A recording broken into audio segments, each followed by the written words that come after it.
Bharat, Quest for Clean Water. News 9, in your interest.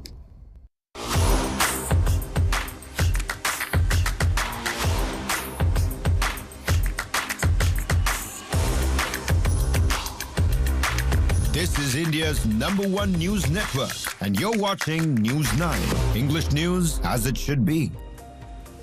Very good morning. You're watching News 9. I'm Karthik Malhotra. The big story this morning coming in all the way from US President Donald Trump, who's speaking at Davos. And late last night, India time in Davos, he clarified no tariffs on Greenland-related issues and no use of military force on Greenland as well. That's a big story we are tracking for you this morning. Also on the show, a twist in the tail when it comes to the Air India 171 crash in Ahmedabad. Whistleblower accounts suggest that they have evidence that potentially there could have been technical failure that brought the aircraft down. And finally, in our Budget 2026 run-up, we discuss FICCI's recommendations to Finance Minister Nirmala Sitharaman ahead of the first Feb budget. All this and more on this edition of Morning Brief at 9.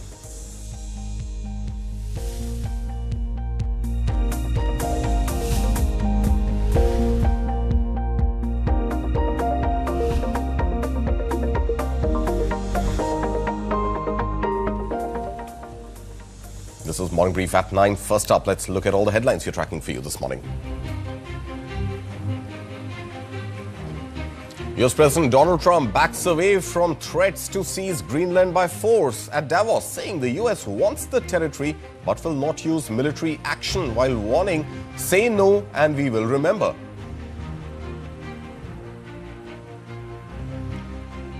Trump also lashes out at Canadian Prime Minister Mark Carney, accusing Canada of living off US support and showing no gratitude, saying Ottawa survives because of Washington.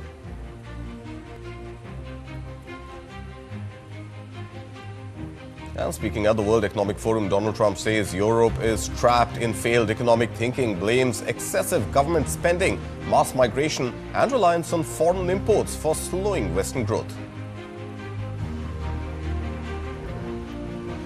Meanwhile, European Parliament suspends work on an EU-US trade agreement, citing Donald Trump's Greenland demands and tariff threats against allies opposing his plan.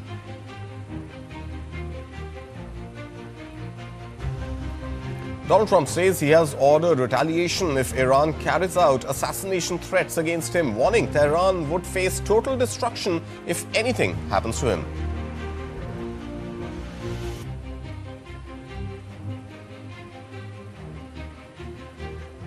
Shifting focus to India, EU and India are set to sign Security and Defence Pact as both sides prepare for crucial New Delhi summit.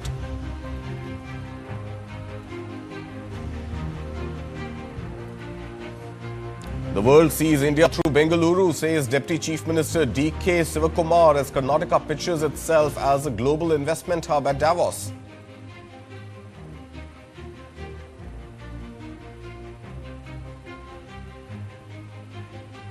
There could be a correction now, but gold surged to a record high near 1.6 lakh rupees per 10 grams yesterday as global safe haven demands intensified. And Dipinder Goyal steps down as Eternal Group CEO, Blinkit chief Albinder Dhindsa to take charge from February 1st.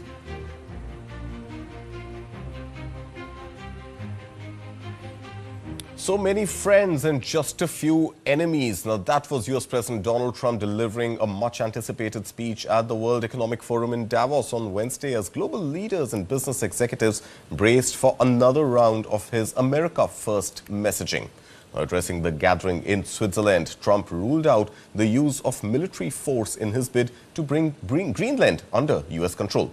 However, he doubled down on the strategic argument, insisting that no other country is capable of securing the Danish territory, reinforcing his administration's national security rationale. Listen in.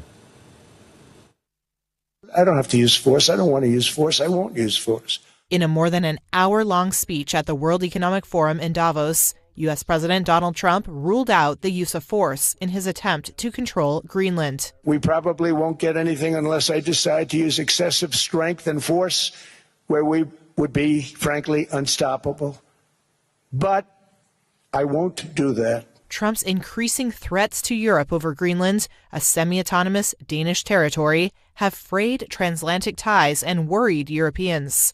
Big, beautiful piece of ice. It's hard to call it land. It's a big piece of ice. Trump played down his desire to control Greenland as a small ask over a piece of ice and said Denmark was ungrateful. So we want a piece of ice for world protection, and they won't give it. Trump also appeared to mistakenly refer to Greenland a few times as Iceland. They're not there for us on Iceland, that I can tell you. I mean, our stock market took the first dip yesterday because of Iceland.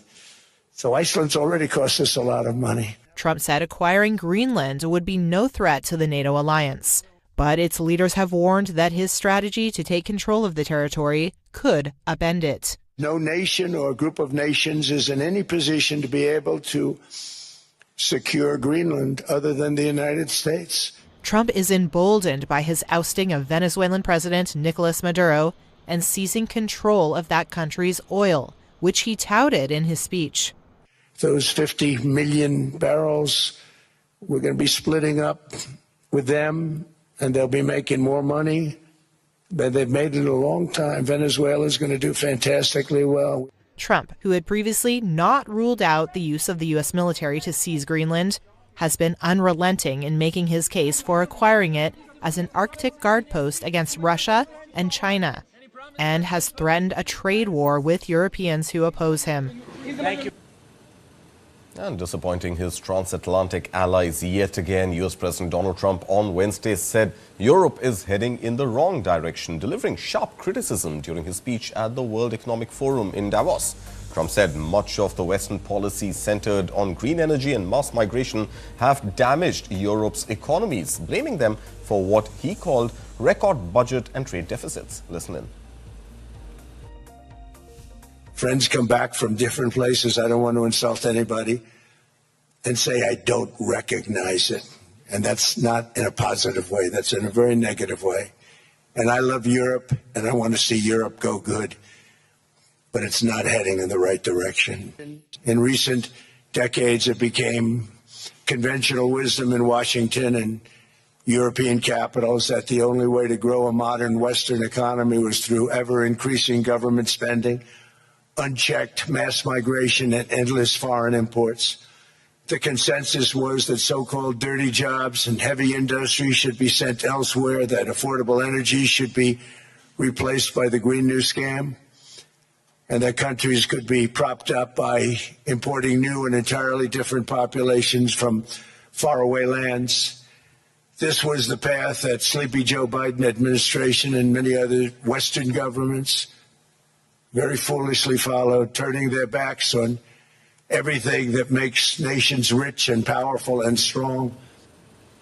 And it wasn't just the sleepy Joe Biden remark. U.S. President Donald Trump also took a swipe at Canada after Canadian Prime Minister Mark Carney described the current phase of global diplomacy as a rupture and urged so-called middle powers to act together. Speaking at the World Economic Forum in Davos, Trump said Canada receives many freebies from the United States and should be grateful. He added that Carney's Davos remarks suggested he was not so grateful. Trump also used the moment to take a dig at French President Emmanuel Macron, extending his criticism of traditional U.S. allies as tensions simmer across the transatlantic relationship.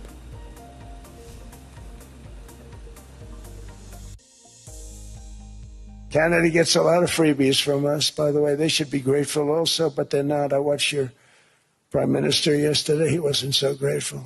But they should be grateful to us. Canada lives because of the United States. Remember that, Mark, the next time you make your statements. So when I called up Emmanuel Macron, I watched him yesterday with those beautiful sunglasses. What the hell happened? And U.S. President Donald Trump told business leaders at the World Economic Forum in Davos on Wednesday that the United States is doing really well, hailing what he called an exceptional start to his second term. Trump said his first year back in office may have been the best first year for any president, highlighting economic performance and investor confidence. I think it's been reported by even people that aren't lovers of Donald Trump that it's been maybe the best first year for any president. I think in terms of what we've accomplished, it might very well be. But we've accomplished a lot, including ending 8 wars. So I think in terms of your investments, you're in great shape. I don't even ask anybody how you're doing now. It's like everybody is making so much money. Oh, look who I see, Tim. Hi, Tim Cook. He's been good for 650. Think of it, $650 billion. Okay, can you imagine? That's what he's going to be investing more than. And everybody's investing money in the United States, and our jobs are through the roof. And I made a statement the other day. Thank goodness for robots, because we're never going to have enough people to run all these places that are being built. And I think robots are actually going to be a very big business. And the U.S. president also said he believes the United States is reasonably close to reaching a deal to end the war between Russia and Ukraine. Speaking to reporters, Trump added that he was scheduled to meet Ukrainian President Volodymyr Zelensky later in the day, raising expectations of fresh diplomatic movement on the conflict. Listen in. With Ukraine, Russia, there's tremendous hatred between President Zelensky and President Putin. That's not good. That's not good for settlements. We know from dealing, there's abnormal hatred. With that being said, I think Russia wants to make a deal. I think Ukraine wants to make a deal. And we're going to try getting a deal done. And even as U.S. President Donald Trump ramped up pressure on NATO during his Davos speech, questioning whether the alliance would come to America's aid in a time of need, NATO Secretary General Mark Rutte moved quickly to offer reassurance. Rutte said there was an absolute guarantee that NATO allies would stand with the United States if it were ever attacked. There's one thing I heard you say yesterday and today. You were not absolutely sure that the Europeans would come to the rescue of the US if you will be attacked. Let me tell you, they will. So you can be assured, absolutely, if ever the US will be under attack, your allies will be with you. Absolutely, there's an absolute guarantee. Well, I hope that that's true. I mean, he's a good man. He's never lied to me before. You know, we've had a good relationship, and he made that statement. That's nice. I mean, I just, you know, when I see what's happening with Greenland, I wonder, because I want Greenland for security. I don't want it for anything else. And U.S. President Donald Trump on Wednesday also expressed confidence that Washington and New Delhi would strike a good trade deal, praising Prime Minister Modi as a fantastic leader and a great friend. Now, responding to a question raised by moneycontrol.com, Trump said he has great respect for Prime Minister Modi and signaled optimism about the direction of India-US trade talks. The comments come nearly 5 months after tariffs on Indian exports to the United States were raised to 50%, with half of that increase described by Trump as a penalty over India's purchase of Russian oil. Now, since then, uncertainty has lingered over whether and when a comprehensive trade agreement might be finalized.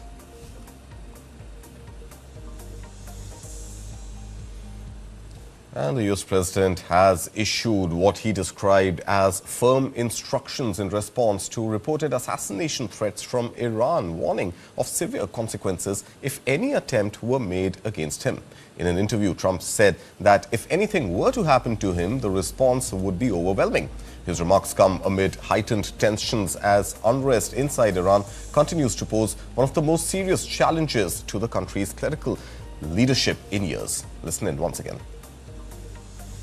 Well, they shouldn't be doing it, but I've left notification. Anything ever happens, we're going to blow the whole country is going to get blown up. So we've, you know, originally Biden should have said something. You know, when they made a statement, we always said, why isn't Biden saying anything? Because he didn't. But a president has to defend a president. Like if I were here and they were making that threat to somebody, even not even a president, but somebody like they did with me, I would absolutely hit them so hard. But I have very firm instructions. Anything happens, they're going to wipe them off the face of this earth. The European Parliament on Wednesday moved to suspend its work on a trade deal with the United States amid growing tensions triggered by U.S. President Donald Trump's push to acquire Greenland and his threats of tariffs against European allies opposing the plan. Lawmakers had been debating proposals to cut or remove EU import duties on a range of U.S. goods. a central element of the agreement reached in Scotland in late July last year, as well as extending zero-duty access for US lobsters, first agreed during Trump's earlier term in 2020. Now, those measures require approval from both the European Parliament and EU member states. The decision to pause deliberations underscores how geopolitical disputes are now spilling over into transatlantic trade talks. Clary decided just a few minutes ago that we will really put on hold this legislation. It's totally clear that there was a breaking of the Scotland deal by President Trump, announcing 10% tariff for European goods starting at the 1st of February and 25% if Greenland is not going to the United States in June. I guess he is now using tariff as a coercive instrument. And this was recognized by me and the shadows as well.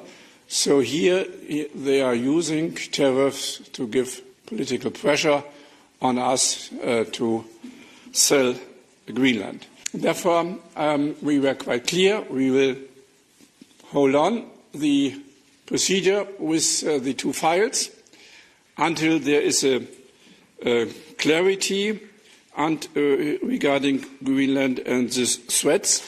So we formulated quite clear until the threats are over. So there will be no possibility for compromise until the threats are there. And speaking also at the World Economic Forum on Wednesday, JP Morgan Chase CEO Jamie Dimon warned that the Trump administration's proposed 10% cap on credit card interest rates would spell economic disaster, leaving everyday consumers without access to crucial credit. One of President Trump's recent proposals that would directly affect you, he's doing it to improve affordability, is to impose a 10% cap on credit card rates. Is that a bad idea? It would be an economic disaster. And I'm not making up because our business, we would survive it, by the way. If you, in the worst case, you have to have a drastic reduction of the credit card business. I mean drastic. I mean like 10%. I mean like 80%. It would remove credit from 80% of Americans, and that is their backup credit. And the people crying the most won't be the credit card companies. It'll be the restaurants, the retailers, the travel companies, the schools, the municipalities. And shifting focus, NVIDIA CEO Jensen Huang has dismissed fears of an artificial intelligence bubble, calling the opportunity extraordinary and urging greater investment in the technology. Now, speaking at the World Economic Forum in Davos, Huang said AI is still in its early stages and encouraged businesses and governments to get fully involved. The AI bubble comes about because the investments are large. And the investments are large because we have to build the infrastructure necessary for all of the layers of AI above it. And so I think the opportunity is really quite extraordinary. And everybody ought to get involved. Everybody ought to get engaged. We need more energy. I think that we all recognize that. We need more land power and shell. We need more trade skill workers. This is the largest infrastructure build out in human history. Yep. That's going to create a lot of jobs, and it's wonderful that the jobs are related to tradecraft. And with that, we will slip into a very short break, but a lot more coming up on the other side. Keep watching News 9. This is Morning Brief at 9.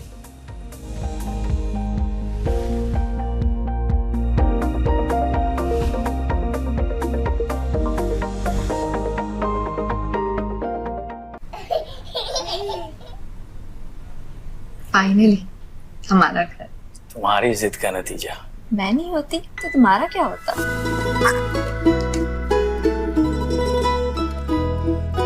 इनकी जिद ने आज इन्हें दिया एक permanent address Tata capital home loans के साथ। A tall cappuccino with caramel syrup and cardamom. Sure. A tall cappuccino with caramel syrup and cardamom. Sure. Tall alfacino with camel ka soup and Cardi ki mom.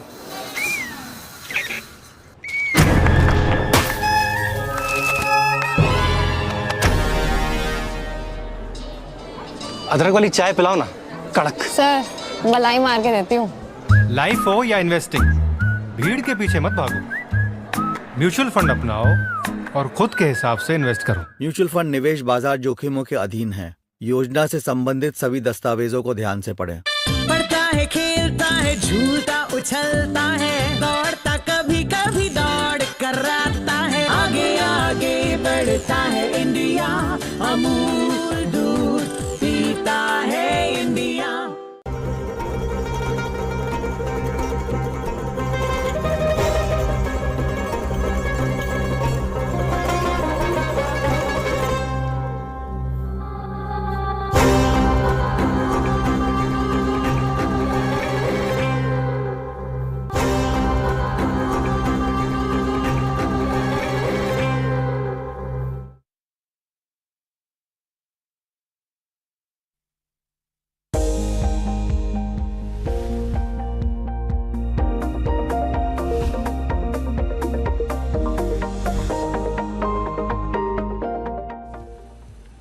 Welcome back. You're watching Morning Brief at 9 right here on News 9. Now, all that's happened in the World Economic Forum and the President's speech, Donald Trump's speech at Davos, has also moved the stock markets. Now, all three Wall Street benchmarks closed higher on Wednesday, buoyed by the news that a framework for an agreement on Greenland has been reached, averting the possibility of new U.S. tariffs on European allies. Take a look. Wall Street's main indexes added more than 1% each on Wednesday, with the S&P 500 posting its biggest one-day percentage gain in 2 months. Investors were buoyed by news that a framework for a deal on Greenland had been reached between the U.S. and NATO, and that the possibility of new U.S. tariffs on European allies had been averted. The advances stood in stark contrast to the previous day's plunge, which had been the worst daily performance by all three benchmarks since October 10th. The sell-off reflected the latest episode of President Donald Trump initially using tariff threats to push his agenda before rolling back the rhetoric when a policy victory could be declared. Liz Miller is founder and president of Summit Place Financial Advisors. So clearly the first statements were all focused on the rest of the world and the geopolitical goal, and the market reacted saying, wait a minute, you need to start negotiating that. We need to start hearing how you're stepping back and what this will really look like. And we've seen this back and forth before from this president, and it's partly the markets and the president learning how we interpret each other's comments back and forth to each other. Among Wednesday's stock moves, Intel gained more than 11.5% ahead of Thursday's quarterly results. Investors are betting the turnaround plan promised by CEO Lip-Bu Tan was taking root, and that rapid data center buildouts were fueling strong demand for its traditional server chips. Energy stocks ended higher, buoyed by Halliburton, which gained 4% after the company reported earnings that beat estimates. Meanwhile, EQT Corp advanced 6.5% and Expand Energy added 4.5% as natural gas prices hit a 6-week high due to cold weather. And shares of United Airlines rose more than 2% after the carrier issued an upbeat outlook for the current quarter and the full year. Other airlines benefited from the positive sentiment, with Delta, American Airlines, and Southwest all gaining. And this morning, we are also seeing all the Asian stocks, Asian markets, including India, open in the green. In fact, 5 minutes into market open, both Sensex and Nifty are reflecting the action that we saw in the U.S. In fact, the tick has moved even further up at 920. Both Sensex and Nifty were up about 0.6 of a percentage point. Nifty 50 above the crucial 25,300 level, while the Sensex inching closer to the 82,500 order levels. Volatility in the Indian markets is lower as compared to yesterday, but well above that psychological 12 mark. In fact, right now at about 13.31 or so is the count on India VIX. Meanwhile, let's shift focus to the heat map, the Nifty 50 heat map. And for a change, a splash of green visible on the screen this morning. In fact, All stocks from banking and technology to tech services to energy, consumer durables, pretty much every single stock on the Nifty 50 heat map. It seems like 50 advances against 0 declines is the view coming in this morning, at least from what's visible in the first 10 minutes or so of trade. The biggest gainer this morning, at least in early minutes of trading, seems to be Eternal. And that seems to stem from the leadership change at Eternal as Dipinder Goyal steps down and Albinder Dhindsa takes over as Group CEO, while Dipinder Goyal continues to be on the board as Vice Chairman. We'll tell you all about that subsequently. But good start to morning trade this morning, and after almost 10 days or so of early morning declines, we're seeing some positive action on the Indian market. But the rupee plunged sharply yesterday, closing at an all-time low of 91 rupees 65 paisa against the US dollar, pressured by sustained foreign fund outflows and rising global risk aversion.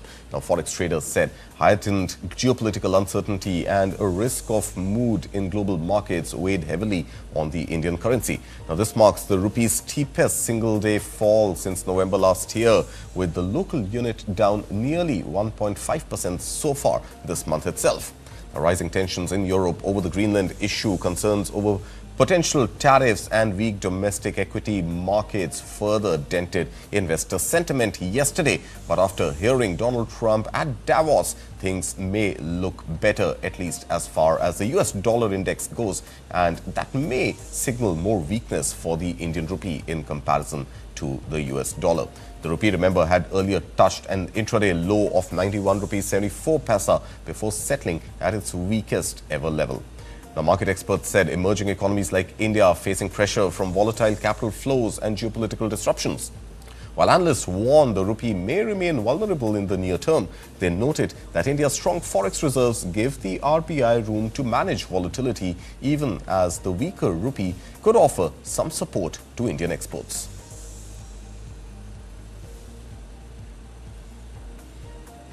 And from currency, let's shift focus to commodities, especially precious metals. And there could be a correction underway after the clarification came from US President Donald Trump that he will not use force in Greenland and potentially offsetting the tariff threat over the Greenland issue. Meanwhile, yesterday again, gold prices had extended their record-breaking rally, once again surging to a fresh all-time high of 1,60,000 rupees per 10 grams in the national capital, while silver also scaled a new peak of over 3,34,000 rupees per kilogram, driven by global rush for safe haven assets.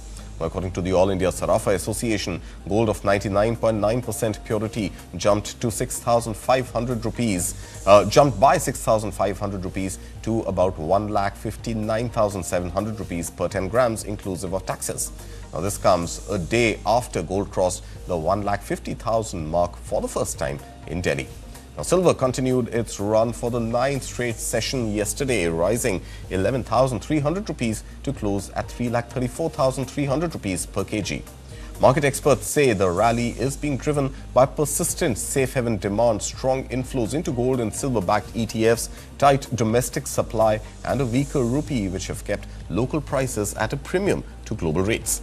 Internationally, gold breached the $4,800 per ounce level for the first time, supported again by geopolitical tensions, fiscal concerns, and rising global yields.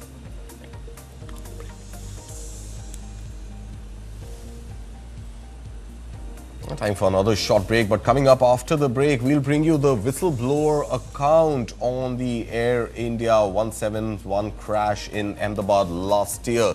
There was an exclusive that News9 broke yesterday. We will bring you all those details on the other side of the break.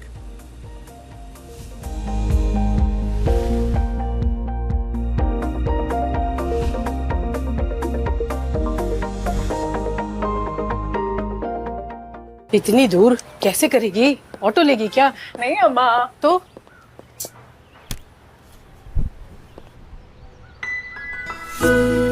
Surprise. जिद्दी लड़की। इसकी जिद ने दी इसे एक नई उड़ान, Tata capital 2 wheeler loans के साथ। रिश्तों को रंग दो, दुनिया को रंग दो। Birla Opus Paints.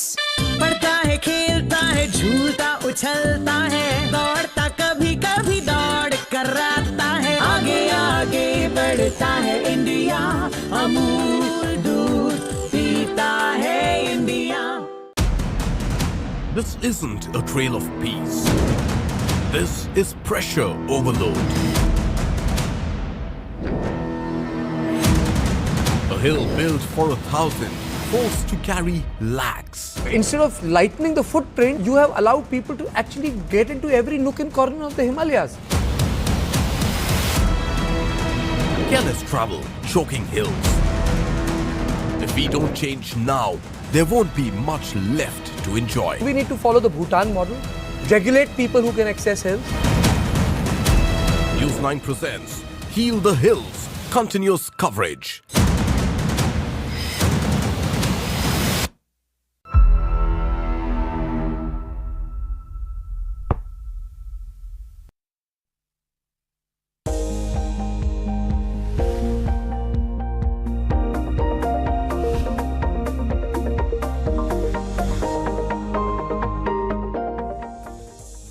Welcome back. You're watching News 9. This is Morning Brief at 9. Let's shift focus back to Europe. The European Union has agreed with India to move ahead with a new security and defense partnership, indicating a major step in deepening ties ahead of the EU-India summit in New Delhi next week.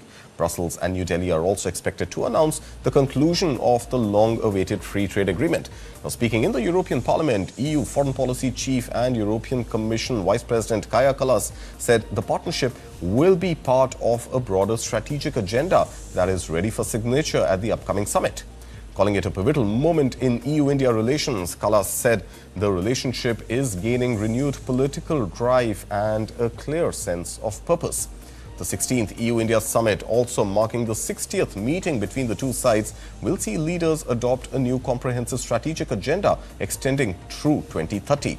Kaja Kallas said negotiations on the joint statement and agenda were driven by strong determination on both sides, underlining that the summit must deliver concrete outcomes. Describing the EU and India as two major democracies, Kaja Kallas said both sides must become more ambitious partners, sharing a responsibility to uphold international law, the UN Charter, and an effective multilateral system for the 21st century.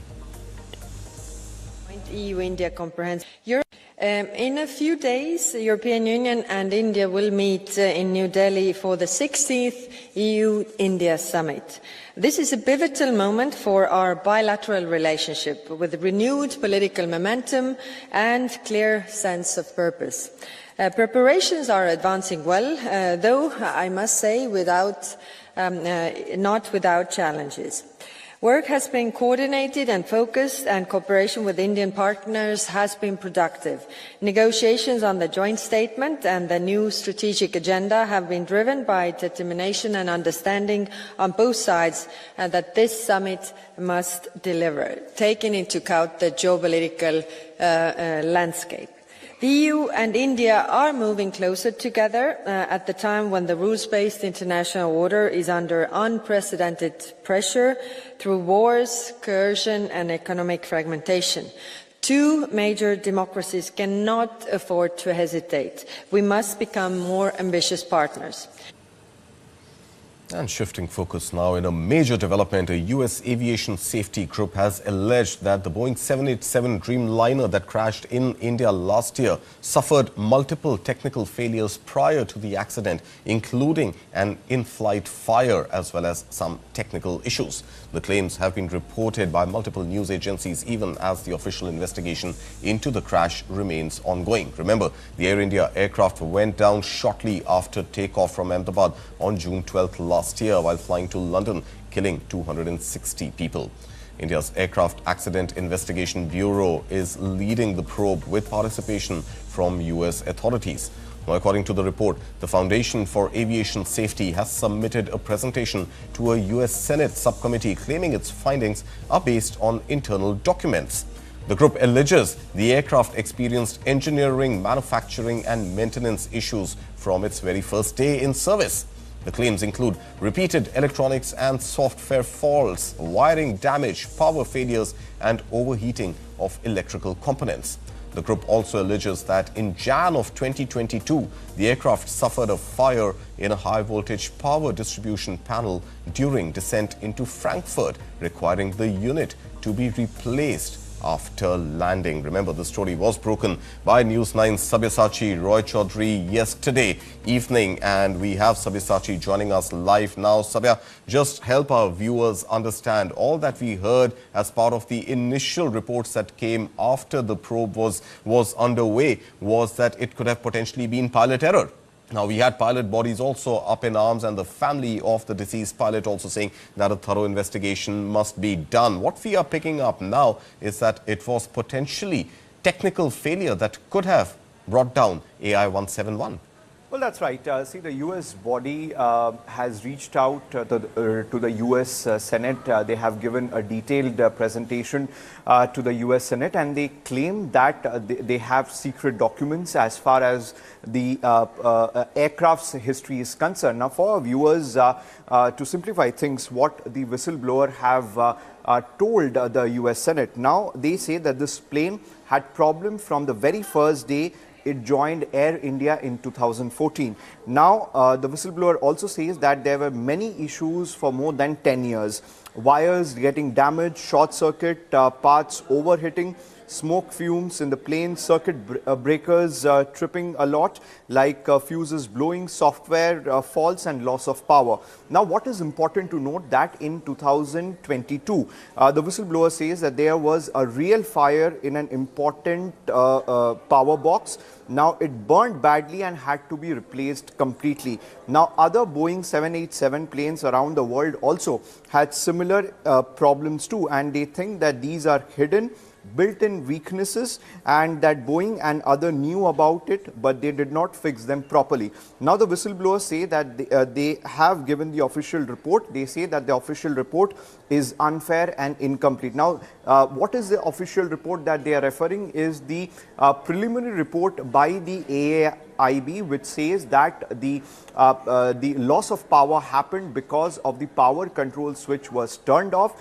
In fact, they released audio where one of the pilots says that, did you turn off the fuel control switch? The captain says that I did not, and the fuel did not reach both the engines, and then the crash happened.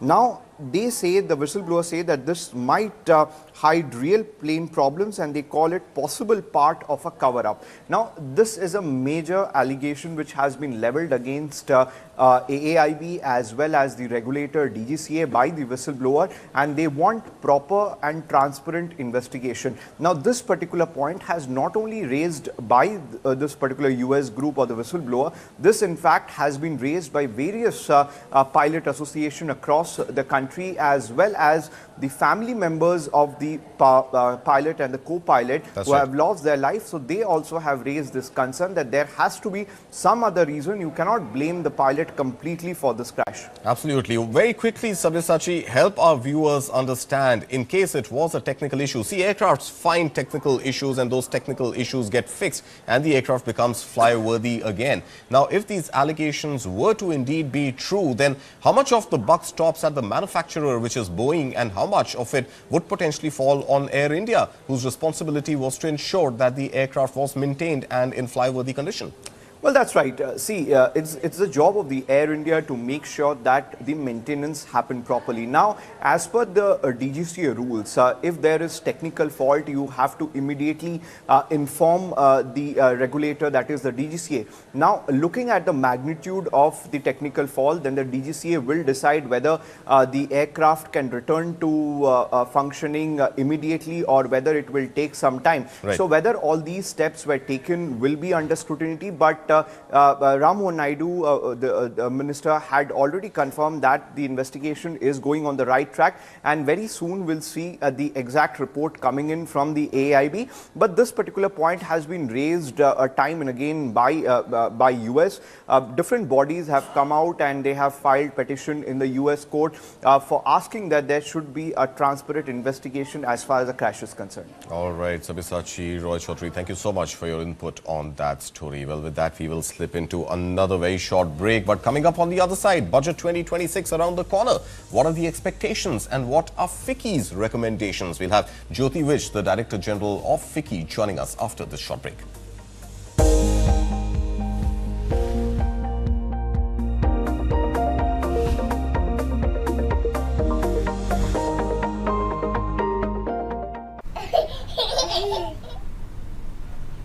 Finally हमारा घर। तुम्हारी जिद का नतीजा। मैं नहीं होती तो तुम्हारा क्या होता?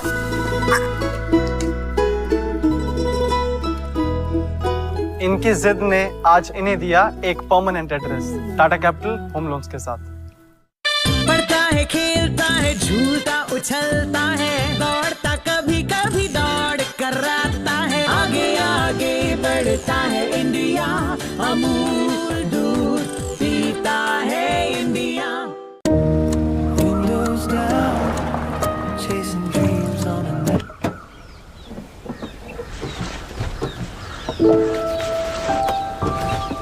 With Skoda Supercare and growing network across 180 plus cities, you never drive alone. Skoda. Light, camera, and action. Kick back, relax, grab your favorite snack because News9 is here with your weekend dose of entertainment. It's time to take a deeper dive into the buzzworthy happenings of the entertainment world. From celebrity gossips to exclusive conversations, from nostalgic moments to News9's pick of the week, don't worry, we've got you covered here. And I hope you've grabbed your popcorn by now because News9's page 3 is here to serve you everything that we call entertainment. So do stay tuned every Saturday and Sunday, 2:30 p.m.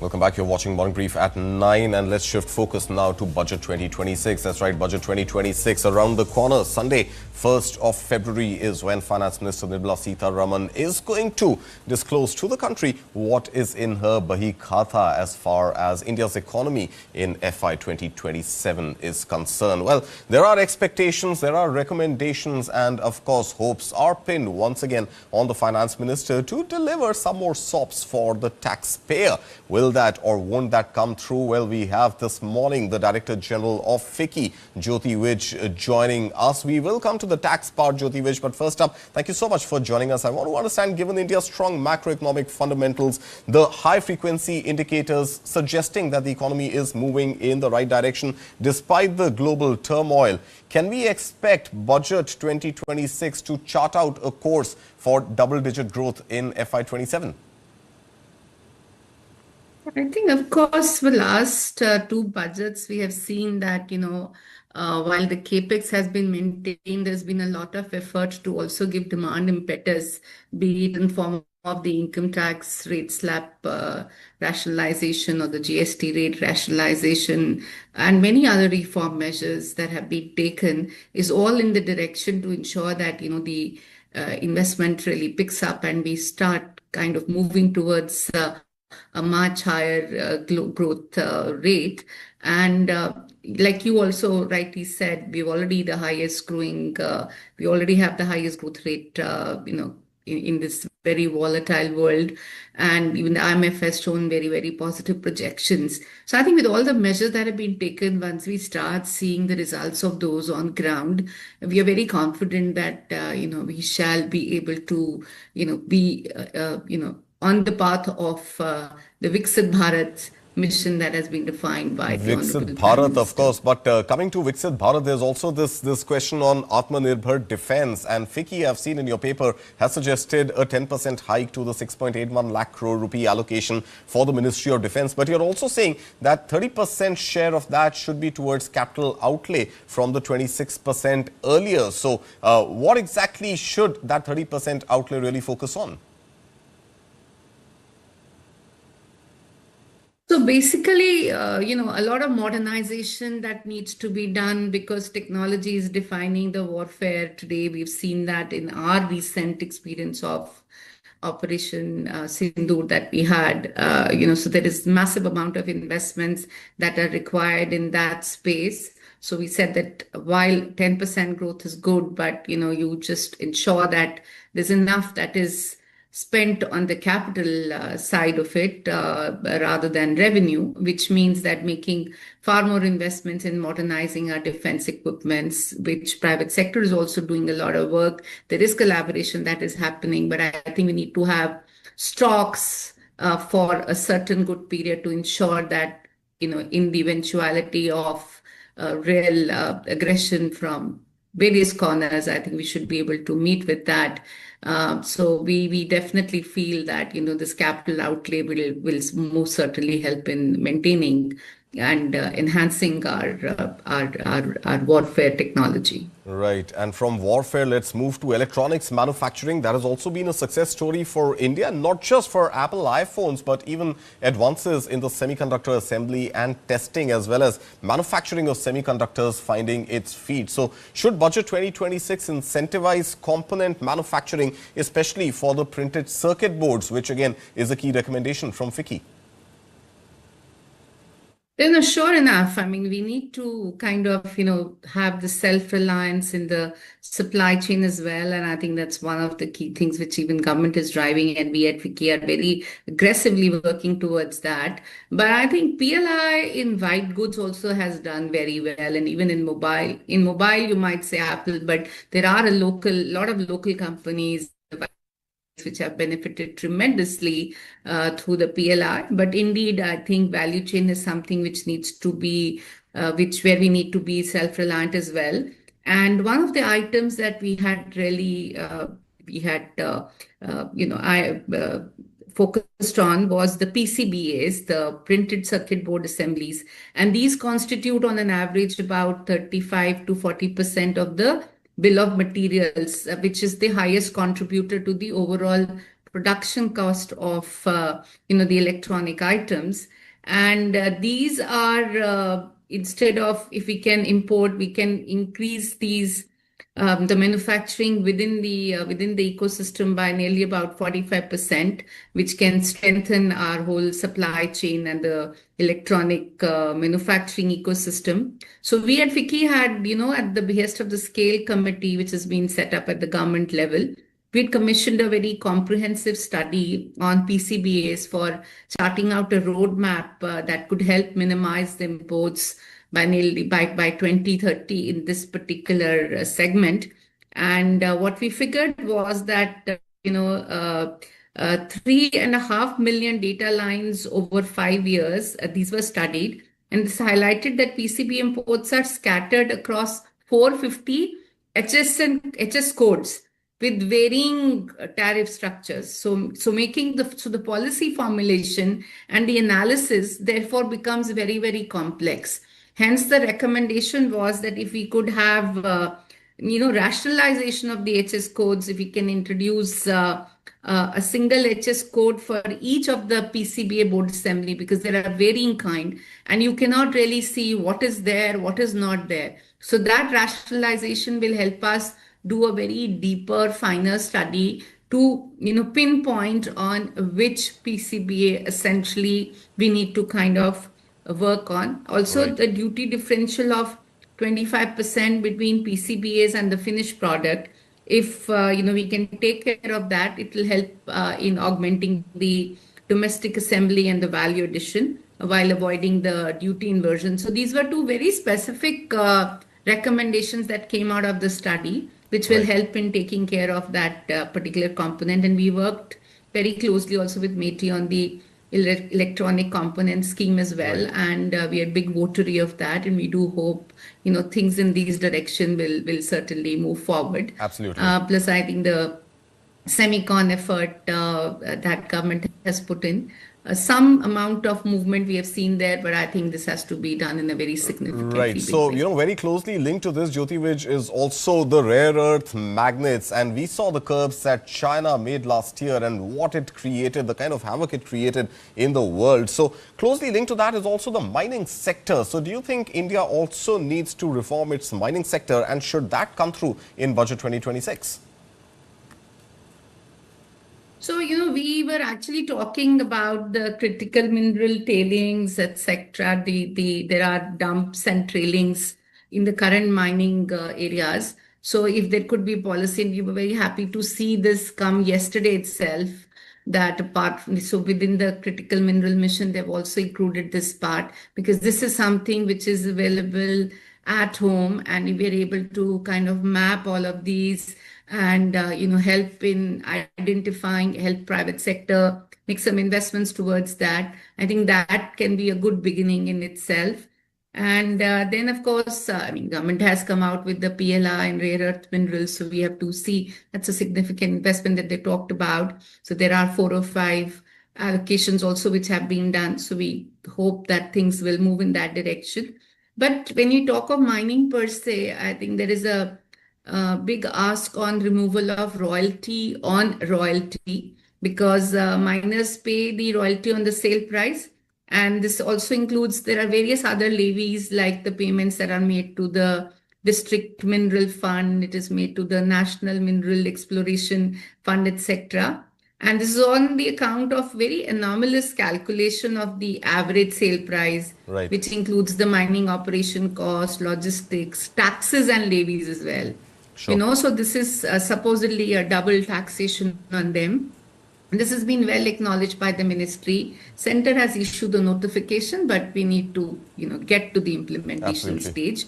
So I think that's something which is very important, whether it is, again, reiterated in the budget or we have the cabinet secretary, the committee which is set up to work with the states on ease of doing business takes it up. I think this is very important as well. There's also an issue of compensation afforestation. So, every time you do mining on a certain land, you have to have the compulsory afforestation done. But sometimes the states are not able to identify that land within their state. So could we have this fungibility with the other states saying, as a nation, we need to have the green patch created in certain. So how do we, create that kind of fungibility as well in other states is something which could be considered. I think more specific to the rare earth, what we have seen is the current mining and extraction is largely concentrated under the Rare Earths Limited, which is the PSU. So it's all largely in the public sector space. How do we bring in, private sector space in some of the non-sensitive rare earth materials? And we can have a regulatory framework, obviously, around that. PPP models could be created, whereas the PSUs can hold the strategic control, but even the private firms can bring in, the capital and the technology, which could again be defined under the regulatory framework. And we need the time-bound approvals for various projects aligned with the national missions that have been announced. Right. Also, we could have dedicated RE processing clusters, which could have shared separation plants. We can have the common effluent treatments, plug-and-play infrastructure, etc. That just kind of strengthens the ecosystem and helps us, have a larger play in this area. I think, moreover, there are countries other than China which are working on technology. You have Australia, you have Japan, you have EU. These countries are working on technology. Sure. So how do we enable our private sector to kind of collaborate and work on this technology, converting the rare earth into the technology which is needed to meet our green ambitions. Absolutely. Of course, we need the technology for our green earth minerals. But finally, I want to come to some consumer-centric, citizen-centric issues, Ms. Widge, and let's talk about employment generation, especially for urban India, which continues to be a challenge. What do you think should be the government's focus beyond the employment-linked schemes? Should it be boosting GCCs, AI, R&D, urban employment hubs, or should it be the last mile job creation? What do you think should be in the government's budget for 2026 as far as employment goes? So, over the years, there have been a lot of schemes that have been announced by the government as far as employment, skilling, all of that is concerned. We are well seized of this problem. Measures are being taken. But what we see is that you keep coming scheme after scheme. Now, the most recent is the employment-linked incentive scheme, which is supposedly, will help step up some of the employment as well, because there are a lot of incentives that are planned. But I think more important here may not be to have yet another policy, but be able to, consolidate what we have. How do we really strengthen the institutional pipeline? We can connect the diploma institutions, the polytechnics, the skilling providers, etc. How do we really, bring all of them together, We have the shared infrastructure, curriculum alignment, credit portability, etc. Formal industry partnerships could be created where we could have seamless transition from education to employment. So I think a lot more needs to be done on outcome-based incentivization framework, which are linked to the verified placement outcomes, etc. So the institutions which are imparting skilling, how do we really bring the placement as a very defined outcome out there so that, they are held responsible for whatever curriculum they bring in, that it is relevant for one to get employed. We can, there could be development of digital tools for post-placement work immersion and satisfaction grading, capturing employer feedback on job stability, skill upgradation, etc. Right. And there's a need to really do a lot of outreach as well on some of the schemes that have already been announced by the government. There is the PM Setu Yojana. How do we really make that more effective? How do we bring the whole ecosystem together around this? How do we get students, into it and be able to meet the requirements that are emerging out of the areas that you rightly mentioned, which is R&D, GCC, AI, etc., which is going to change the whole landscape of, the jobs that are going to be created in the coming years. So it's more about what we have. Let's kind of assess, consolidate, bring all the players together and make it more outcome-based. Absolutely, outcome-based. Let's leave it at that. Jyoti Vij, DG, Fiki, thank you so much for joining us and for your time here on News 9. And well, finally concluding with the same budget anticipation story. Do you think you can predict what's in the Finance Minister's Bahi Khata? Well, it's time for you to participate in the Budget Pulse survey. There's a QR code flashing on your screens right now. Take out your phones, switch over to the camera mode, scan that QR code and answer the question on the screen right now. Will Budget 2026 add further curbs to cryptocurrency investing? That's the question that we are asking today. Predict the budget and win some fabulous gift vouchers from Amazon. This is the poll to participate in today. Scan the QR code and vote either a yes or a no. Will Budget 2026 add further curbs to crypto investing?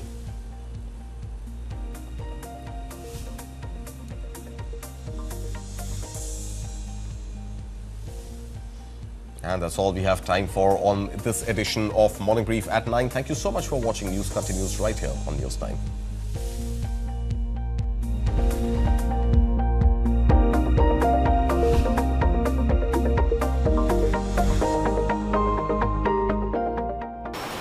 तेरी एक जिद और factory worker सब double.